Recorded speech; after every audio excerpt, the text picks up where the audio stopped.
Welcome everyone to episode 88 of Raw Sport. We're back with the man himself, Mr. Rick Glaser. Rick, welcome to the show, buddy. What's going on?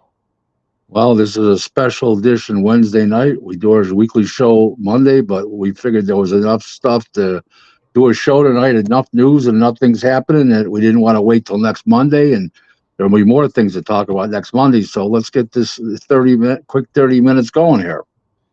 Absolutely, my man. Massive action-packed day here happening. Lots of news breaking by the hour, actually.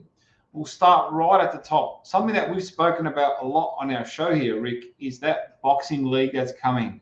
The Saudis, TKO, Endeavor. And guess what? Today was our first glimpse of confirmation, where I'll just give some official statements.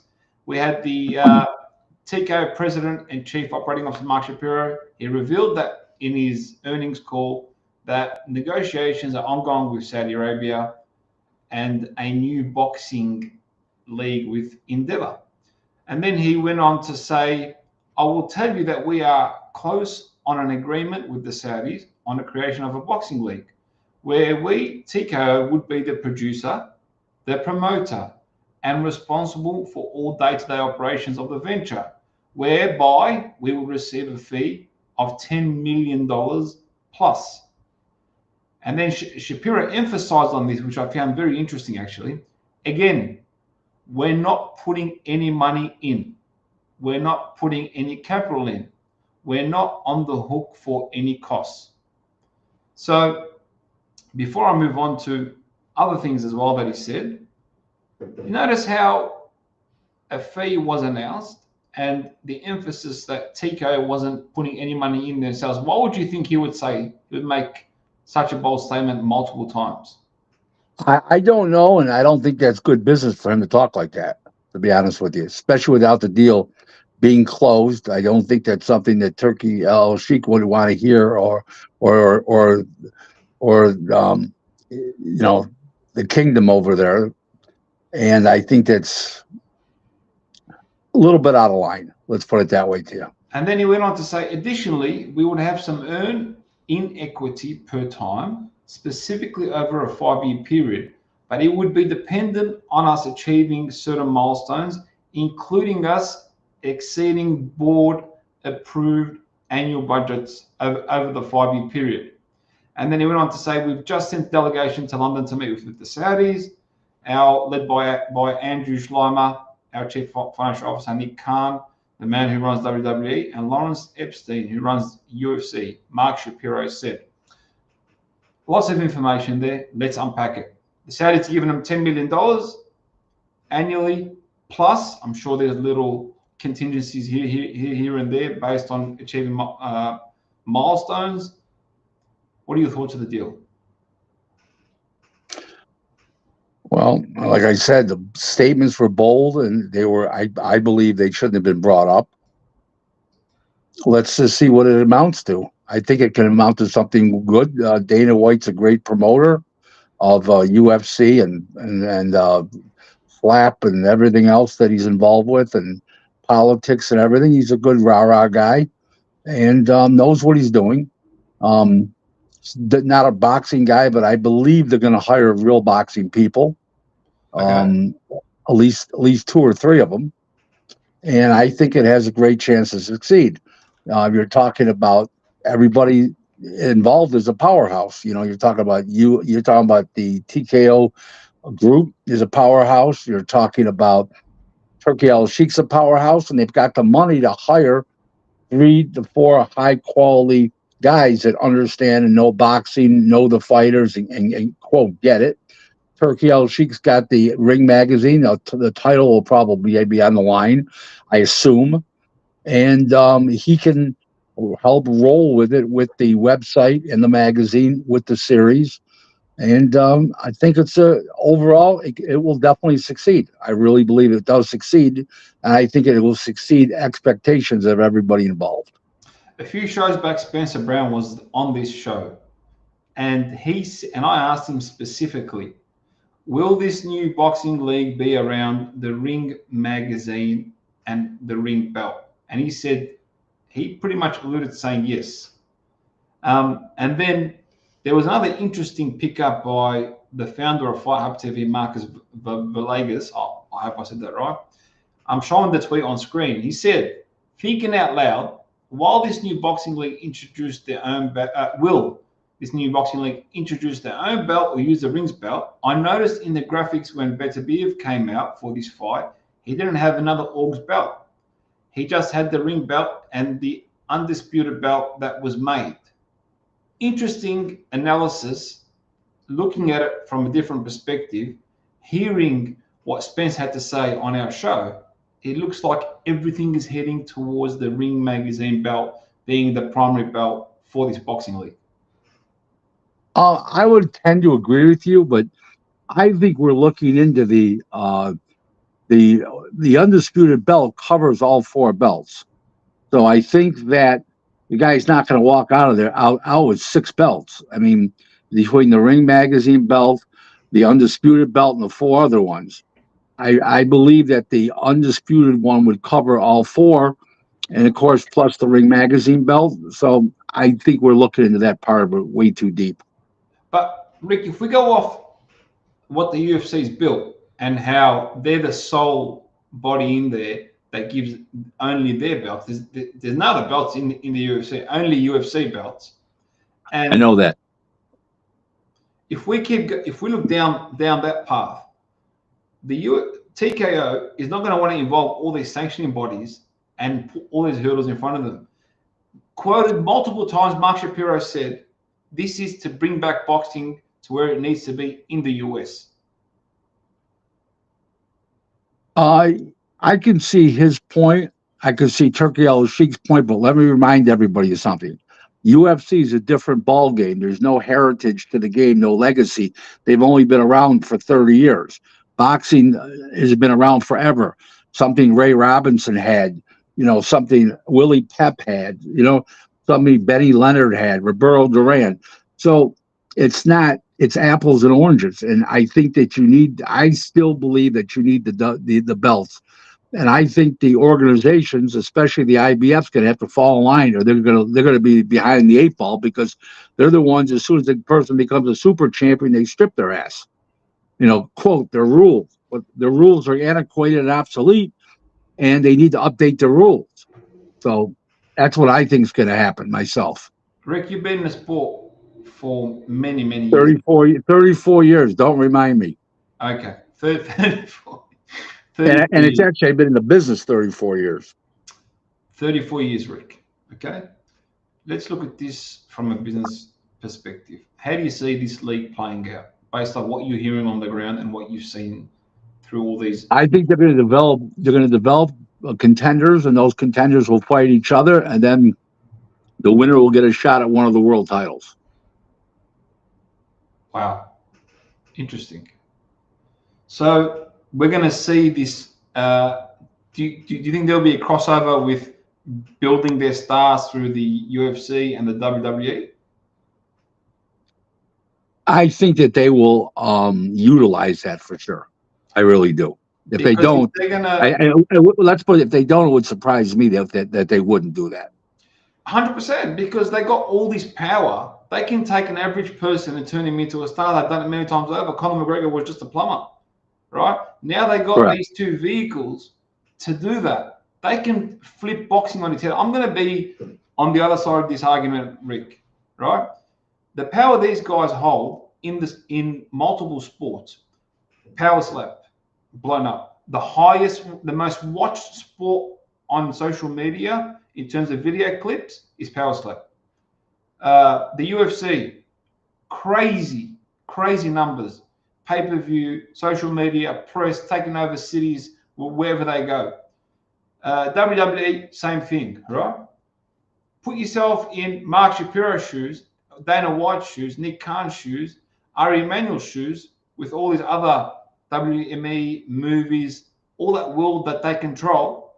They don't need the sanctioning bodies. I'll go get Joe Blow from a gym in Boston, and I'll build him into a superstar. And while it's a different sport. The people in Japan know about the belts. All the educated boxing fans, they're still going to want to have the belts involved, at least for now. Let's see what happens, but I just see the belts being involved. Okay, we agree to disagree on this one. Let's keep going. Because remember, if they drop the belts, other people pick them up. Then you cause mass confusion again. Yes and no, or you tell the belts to fall in line. No. They're going to fall in line with the belts, with doing business with Turkey. There's no question about that, in my opinion.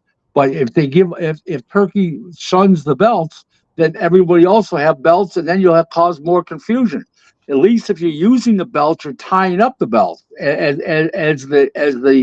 as one organization. Let me ask you this: at the end of this 5-year period, will all the belts that exist today exist then? Yes, I believe they will. And I believe that if they don't fall in line, they're going to be left by the wayside and they'll become a minor organization, the ones that don't fall in line. Interesting. I think we're going to see someone somewhere drop off. I think we're going to see a huge... Look, I'm going to compare this to the internet. I might be going overboard, but I think this sport is going to feel the shockwaves and the innovation and disruption that the internet felt when it came into our lives. That's what I personally think. Bold statement. Okay. I hope I'm around in 5 years. I'll be like 72. I'll be 67 in April. I'll be like 72. So I hope I'm around. You'll be right, mate. You'll be right. We'll keep going. Your favorite conversation. The blokes at PBC have a fight, sorry, I'll take it back. A superstar fighting Gervonta Davis this weekend. I'm going to bring up a quick tweet that you've put up in regards to the fight this week. Let's have a quick look at it. Boxing consumer warning. The Tank Davis Lamont Roach pay-per-view price is a whopping $79.99 on Amazon Prime pay-per-view. Everyone involved should be embarrassed, but they aren't. The pay-per-view pricing by PBC is totally out of touch, especially considering Tokyo Shake's Riyadh season events are very nicely priced at $19.99 to $25.99. This fight will be pirated by most, and Amazon Prime will be saying bye to PBC. That's boxing the PBC way. Too many compliments in there. Unpack that tweet for us. I mean, fights that on pay-per-view that draw are made by public demand. And just like Ryan Garcia, Tank Davis, huge numbers, 1.25 million subscribers, purchasers, just everything, just anything that is in public demand will sell. And there's no public demand for this fight. No, I mean, who even dreamed up a 130-pounder moving up to 135-pounder? That 130-pounder nobody knows. Not like he's a big name, or he's a Mexican star or some crossover star. He's a nothing. He can fight a little bit, but he's a 130-pounder. That's number one. Number two is people are going to pirate it. People are going to steal the pay-per-view. That's going to do lousy numbers. And who's paying $80 right now when we saw an unbelievable fight card last week for $25.99? Just common sense. Well, where are both fighters from? Which city? Washington, Baltimore, Washington, which are next door to each other. And where they literally. I'm sorry? And where are they fighting? And they're fighting in the Barclays Center in Brooklyn, which is hours away, and makes no sense at all. None. What do you say to the argument where Leonard Ellaby comes out and says, Tank's a star. He brings out all the big names. He broke this gate record and that gate record and this pay-per-view. Well, what do you say to these people? I'm sorry, I missed that. I'm sorry. On Twitter all week, all you hear about is people from Tank's side, which they have the right to say. Tank's a star. He brings out all the stars. The stars come to watch Tank. That people come to watch Tank in person. They don't watch him. They don't pay for him on pay-per-view. The only fight they paid for him was in big numbers was the one he fought Ryan Garcia, and Ryan Garcia's got 12 million followers on Instagram. Ryan Garcia's a star, definitely in his own right. Yeah, correct. That's why he correct. sold a ton. Absolutely correct. They just people are stealing the pay-per-view when they would Tank. They're always they're patronizing him nicely on the internet. On social media, but then they're not putting their money up. They're stealing it. What about the rest of the card? And listen, I don't blame them. I'm not paid $80 either, so don't ask me any questions Monday night about it. What about the rest of the card? It's a bit lackluster, right? It's a WC. It's a whole bunch of WC shit. Who cares? Wow. It's not pay-per-view. There's nothing about this show that's the card that's pay-per-view. Keep going. All right. We said an interesting incident happened yesterday ahead of a big fight. Conor Benn and Eubank Jr. Eubank Jr. struck Conor Benn with an egg on the face at the press conference. The British Board of Boxing's come out today and they're looking to penalise Eubank Jr. for striking Conor Benn before the fight. What are your thoughts on that whole saga yesterday? I think they're stupid to do so.